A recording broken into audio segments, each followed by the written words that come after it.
Are you stuck or are you un-friggin-stoppable? Welcome you guys to the show. Today I am going to unpack the 5 most common private session struggles. Guys, hi. Hi, by the way, to you listening, to you watching. You are not a guys, you are a woman, you are a person. And I realize that I do very little content on private session work with me. And this week I am opening the doors to a buy 5, get 5 session special. You can actually head over to Instagram to find out all about it. There's going to be a really amazing all access bonus that goes with it. But I wanted to, because I don't talk about doing private sessions with me very much, I wanted to make this week all about that. And so today we're going to unpack 5 of the most common things that I see in private sessions. One, so that you can have this video and you can start using the tools without ever booking a session. But 2, you can know that there is a different possibility. So if you're watching live, tell me. I want to know. Send me a picture. Say hi. I was looking at this, and there really is themes when people come to work with me. I work with people all over the map. So if you are an entrepreneur, you are fun for me to work with. If you have money stuff, whatever it is you've got going on, is fun for me to look at. Because the thing about an access consciousness session is that I do have expertise in certain things because of the way I've created my life. But it doesn't require expertise from me to look with you at what's energetically going on. And that is what an access consciousness facilitator is. We together look at the energy of what's going on, and then we expose it, and you then get access to the choices you have beyond it. So what are some of the common things that I see? One of the first things that I see a lot of is that people book sessions because they're feeling stuck. Now, raise your energetic hand if you've ever felt stuck. Hi, I see your comments. I love it. Don't stop. Anybody ever felt stuck? So, me too. And you guys have to know that even though I've been a facilitator for 10 years and I work with people all over the world and I work with people privately, that I have my own people because I'm a people. And we all go through things, you know, as you've probably picked up over the last 2 years of Crystal Crawford shows and the break I took from Crystal Crawford shows, that the last 2 years was really hard on me. I couldn't seem to get access to the change that I needed. So I bought private sessions left, right, and center with all kinds of facilitators, and they contributed to getting me here. And so feeling stuck is something that even I choose sometimes. Now, let's unpack feeling stuck. What's happening when you feel stuck? Most of the time, what's happening when you feel stuck is that you are telling yourself that you don't know what to do or you don't know what the next steps are. I'm gonna, what's the word? Or what's that thing when you're about to expose the plot? Anyway, I'm gonna give you a big spoiler alert. It's never true that you don't know. Now, what could be true is you feel like you need more clarity in order to move on, or you feel like something, right? You feel like something. You feel like you need more clarity. You feel like you can't. You feel like something. There's usually a feel like there. Now, what's happening, feeling like something is not awareness. And this is the reason this is important. All stuckness goes away when you choose something else, period. That's what eliminates stuckness, is not even clearing out unconsciousness, although that can contribute. What eliminates stuckness is choosing something else. Do I have a recent example of this? Yeah, okay. I got myself into a really sticky situation with a very, very big business loan. Yes. I had a plan to pay off that loan that did not come to fruition. Does this ever happen for you guys where it's like what I thought was going to occur did not occur? So here I am, I've made this choice, and I've got this really big responsibility to pay back. I spent, I don't know how long, a week feeling really pissed. I was just pissed. I was pissed at myself. And I was looking backwards, right? Like at the choices I made, what I wished I would have paid attention to, it was a lot of like, I wish I would have done this, and I wish I would have done this, and you know? And so for a week, I was really stuck. What changed it was getting really present with myself and just having a conversation. So like, okay, so you're pissed. What are you pissed about? Me to me. I'm pissed about this, this, and this. Okay. What choices do you have? You could actually take notes on this and have the same conversation with yourself no matter what you feel stuck around. What choices do you have now? I'm like, well, I could choose to default. Here's another question for yourself. What would that create? Well, it would create this and this, and I've been really working hard on, I've been building this up, and it would destroy that. Okay. Is that the future you want to create? No. Okay. What's this other choice? I'm like, well, I could pay it. I did say yes to it. I could pay it. But here's what came up in my world, and this is what I was resisting. And style stuckness is from resisting something, right? You're just unwilling to choose. So I could choose this. I could pay it. I'm like, oh, and all this energy came up, right? So when you start to face the thing that you're stuck around, very likely all this energy is going to come up. And I was like, oh, but then I'm going to have to, like, I don't know, this is going to be required of me, and I don't really know if I want to show up for that. Okay. But you don't want this future. You basically, in this situation, you pay it or you don't pay it. You created this. I'm like, right? Resistance, stuckness. So how do you get over resisting yourself? And if you need a little short on this, go check out Instagram or my Facebook page. You acknowledge everything, what your story is around it, what's going on for you. And then I looked at, okay, well, if I choose this, if I choose to pay it back, am I willing for this never to be a problem? Am I willing to like never struggle with this? Because basically what I know about myself, and this is important for you to look at, you got to know what you know about yourself. What I know about myself is if I kind of like dip my toe in and I'm like, well, I'll try. It fucking is not going to work. I'm never going to get that thing paid off. If I make a demand of myself, everything is possible. I know this about me. So I looked at that and I was like, am I willing to make a demand of myself? And I'm like, in this 10 seconds, no. But I let it simmer for another day or so, and then I really got present again. All that's required to change anything is presence. And this is where facilitators are so helpful, because you might not be able to do this with yourself. Or maybe you can. And that next day I was like, okay, fuck it. If I'm going to pay this, I'm never going to struggle to make this payment. And you guys got to get, this is a big payment for the next, 6 months. So it was going to require more of me than I'd been willing to give so far. But I was able to, in that moment, choose it. And since that moment, I haven't struggled to make that payment. And the business has increased. Now, this is the thing by the stuff that you're stuck by. Most of the time, we're stuck because, fill in the blank, we're stuck because we don't want to take abnormal amounts of action. We don't actually want to get uncomfortable. We don't want to go beyond where we've gone before. We don't want to actually do the exploring that's going to be required. We just don't want to. It's usually no. It's never that we can't. You can choose and create anything, but you might be incredibly unwilling. And so it's just looking at it and going, is it that I can't, or is it that I'm unwilling? And then moving yourself forward with a conversation, okay? Again, if this is something you just can't seem to do with yourself, this is where a facilitator is incredibly helpful. Because guys, the thing that changes anything is acknowledging what is. One of the things that sticks things in place, like stuck, is that we tell ourselves that we're stuck over and over and over. We tell ourselves the same story. And if you call something like stuck, if you call unwillingness stuck, it can't change because it's not actually stuck, it's unwillingness. Once you address it as unwillingness, you have access to change, because the thing about when you acknowledge something for what it is, it lightens. It's true. What is true. So when you acknowledge it for what it is, it goes lighter, and now you have choice. You're like, oh, I'm just unwilling. And now that could be a moment.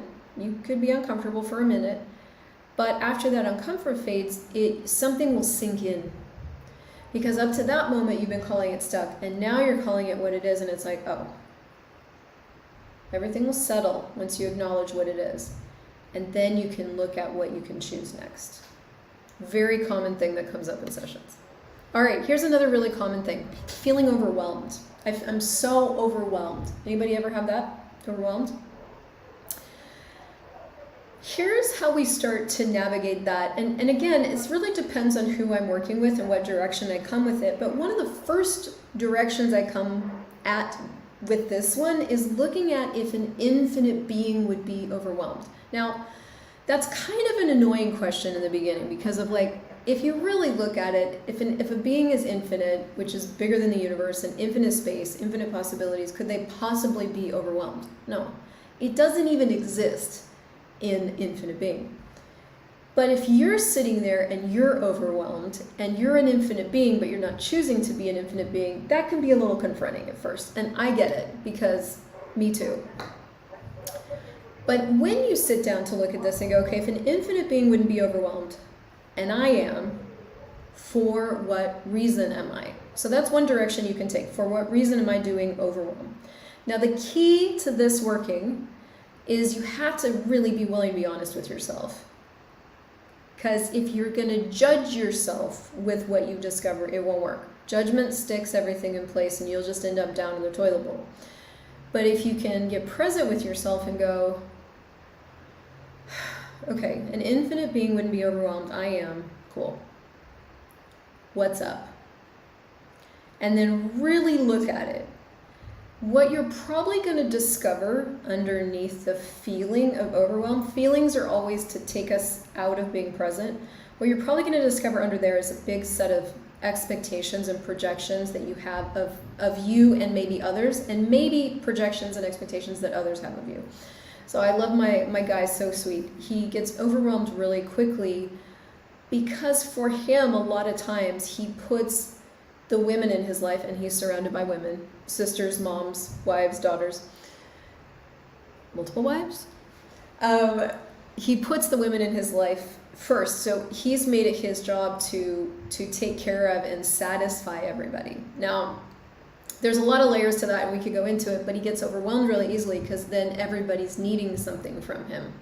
And because he's made it his job to do that, then he can't, right? Like he's one guy, and he was never taught the question of if I was including me here, what would I choose?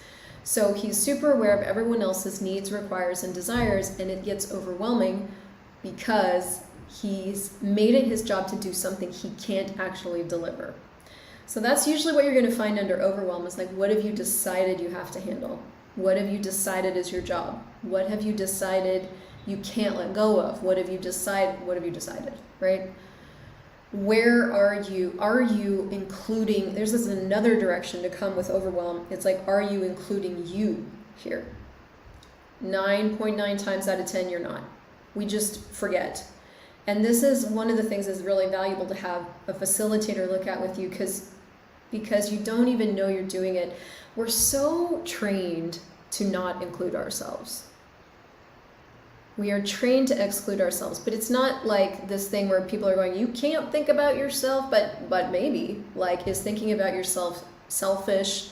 Is thinking about yourself selfish, self-centered, right? Like, we were really made wrong for including ourselves.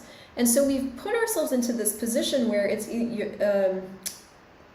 like you're either fighting for or fighting against rather than including.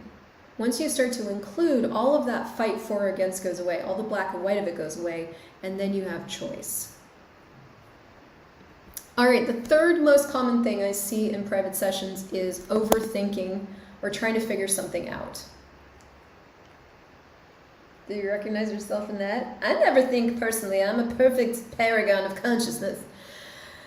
So, this has so many different ways to look at it, but here's one of the things that I see a lot in sessions. A lot of people will book a private session because they want clarity. Now, if this is you, please book because you're booking from the need of something, but you don't know how to get there. And everything in our life that's sort of like angst, that we go into angst around, or we go into some kind of pain around, is this thing we're trying to accomplish in a way that doesn't work, right? So when you look at like trying to figure something out, or I need clarity, or I've been thinking a lot about this, but I don't know, whatever.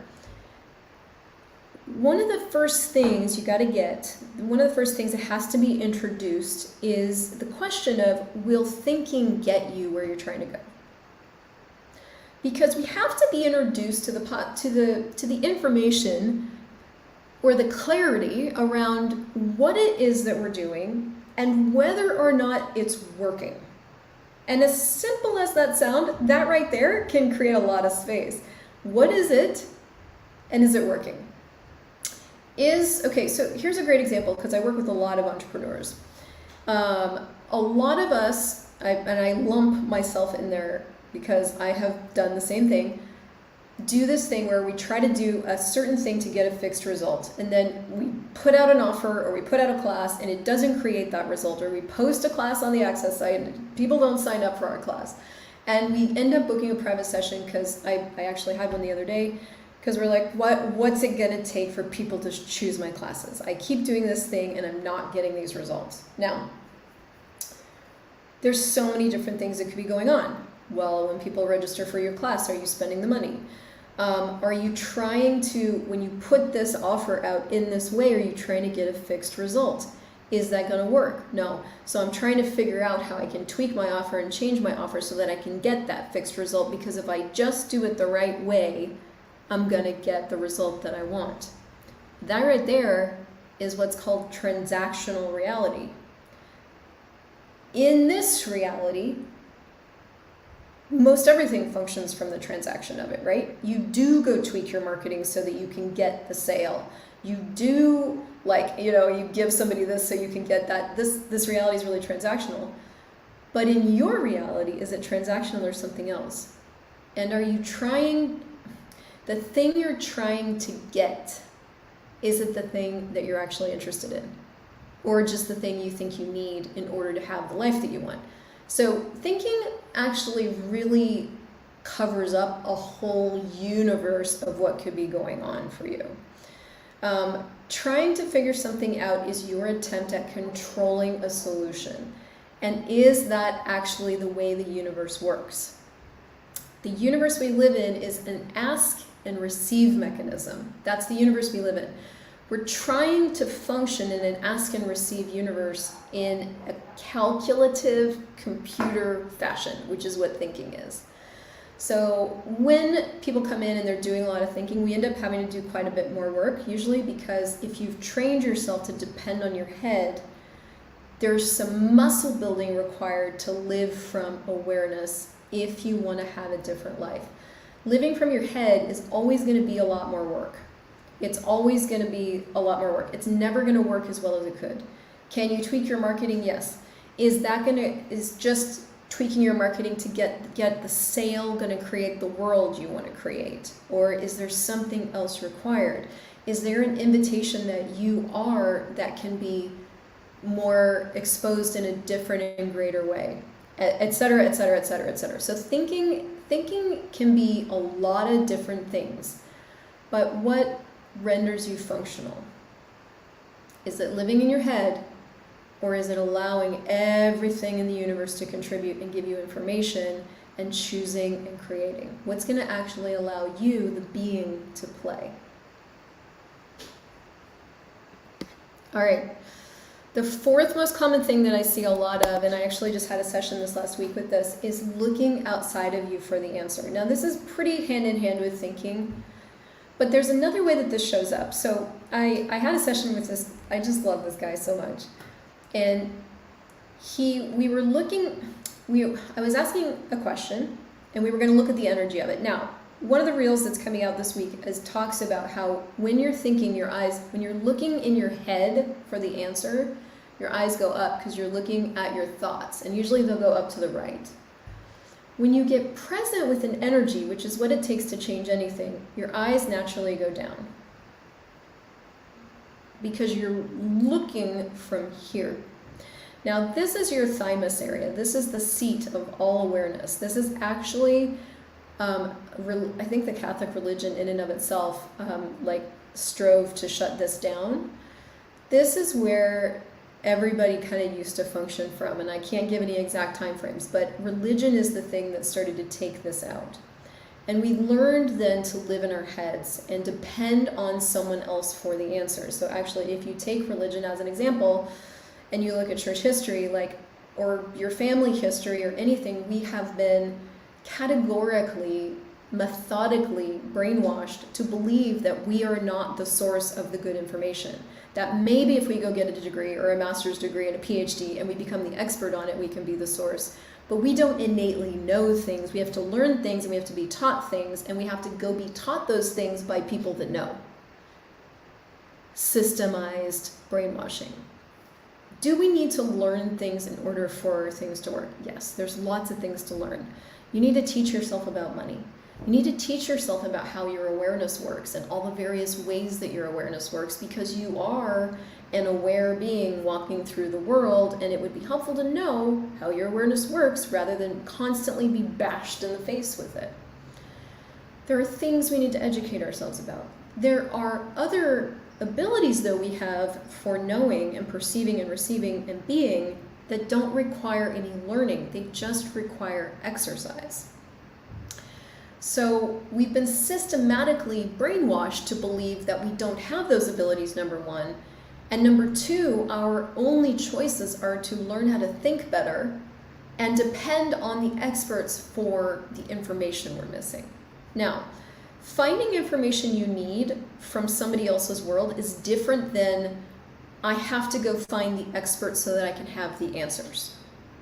We all are sources of different kinds of information for each other that you just didn't have, right? Like, I've got information about cults you just didn't have. I'm starting the cult conversations because I'm going to start to expose that information. But the ability that you're going to bring into that conversation is your ability to know and perceive and receive and see what's true for you and what's not true for you. So you're going to get a lot of information, but then am I going to be the source of cult information? Well, you could make me the source. You could come to me and go, well, I don't know about this, but you do, tell me. Or you could go, can you tell me what you know so I can get more access to what I know? Two different universes. So making someone the source outside of you, looking for an answer outside of you, is the fastest way to fucking disempower yourself that I've ever seen. And I see this happen in a lot of different ways, where people are looking for spirit to give them information. Usually when people come to me looking for clarity, they're looking for the answer. Now, from where can an answer come? Well, there is no answer in the universe. There is a living, breathing question. If you look at the earth and the way the earth functions, it doesn't function from answers. It functions as this living, breathing, creative organism that's just creating its way forward. And so there's no answer. I'm looking outside at my window, all these trees. I'm like, tell me the answer. And the grass is going, grass. So if I'm going to go to the grass for the answer, I'm going to have to study the grass and the way the grass functions and receive from the grass and perceive the grass in order to learn grass. There's no answer in nature. But we're functioning as if there's an answer out there somewhere. If I can just find the answer, my life will work. Is that true? Or do you need access to the question you could choose and be that would give you access to the awareness of how things function, that would give you access to the way you could navigate and create with the world? Very different reality. The fifth thing I see commonly in sessions is the fear of being seen. Now, here's the truth. Here's the spoiler alert about what you're choosing with consciousness. If you haven't figured this out yet. Every time you clear a point of view, or you get your bars run, and if you guys are all new to this, all this access consciousness stuff, just keep going. You're going to find your way with it. Every time you do that, you are letting go of a way that you've defined yourself, or multiple ways that you've defined yourself. You're just letting them go. You're like, yes, I destroy and uncreate all of my presumptions and my need to react, destroy it, destroy it, destroy it constantly. Some of us do this 100,000 times a day, not exaggerating. When you wake up the next day and you are undefined and you are a lot of space, that's not a problem. That's the beginning of creation. And when you look around your life and you're like, ugh, dissatisfied, or like I don't like this, and I don't like that, and I don't like this, which is pretty normal, by the way. Humanoids know what they don't like before they know what they want. That is your sign that your middle name is more, and you want to have a greater life. Well, guess what? Having a greater life asks more of you. And this fear of being seen is usually the person who's aware of a greater future, is aware of what they could choose, that they are, circling back to the beginning, unwilling to choose. And they're using the fear of it to cover up the potency they could be. Fear is never real. And if you want to see a great piece of content on this, go to Instagram or my Facebook page and watch Afraid of Ghosts, because I talk about fear there. Fear is never real. It's the distraction that we use to keep us from choosing to be the potency that we are. Potency is a catalytic energy. When you choose to be you, you are being the potency that will change the things around you that are willing to change, and will have zero effect on the things that are unwilling to change. That's when you're being you. And when you choose to be more visible, there's all this energy that's going to come up. It will. It comes up. Why? Because it's the energy that is required for you to move into a different possibility, a different choice, the actualization of something you weren't choosing before. It's all this energy. And maybe when you're first playing with all this and you're choosing to be seen and all this, maybe it's going to feel overwhelming. You might feel stuck, right? We might circle through these. You might be thinking too much. Okay, fine. There's tools for that. There's sessions for that. What can you allow and receive and choose and be anyway? How can you use all that energy? So fear of being seen is never real. It's the fear that you're covering up, you're using to cover up the potency that you are. And in that potency is all the energy that you need to go forward. And the reason I brought up, right before I talked about the fear of being seen, that space after you destroy and uncreate everything and you're new, and it's because that is the space where it's time to create. I think a lot of us come into access consciousness and we're like, if I just keep clearing and keep clearing and keep clearing, I'll get there. And I am not denying the power of the clearings. You can go to clearingwithcrystal.com and shop. I love clearings. What I'm saying is that if you do a lot of that, and a lot of us do, and you get to that space, that's the space where it's time to create you. Doesn't exist yet. Nothing exists in that space because you haven't created it yet. And to create what you'd like to create as our world, as your world, something more will be asked of you. What would it take to be willing? What would it take to be willing? So I want to invite you to check out the Buy 5, Get 5 this week, because this week, if you buy a session pack with me, I will be adding an all-access pass to all of my classes on my website. And that's crazy. For 6 months, you'll get an all-access pass to all my classes on my website for 6 months, plus 5 free sessions. Yes, I'm being insane. It's funny. So go to crystaljoycrawford.com, new, the tab, and check it out. And I've got 7 of these packages because I don't have all day to work with you guys. I love you, but come on. So they are limited, and you can check it out at that link. What would it take for us to be willing to live and choose beyond what we've ever chosen before? What would it take for you to be willing to be you? What would it take to be willing to live the energy of what you would like your life to be so it can show up for us, you in totality? If you have questions, reach out to me. If you loved this, share it with a friend, and I will see you next week.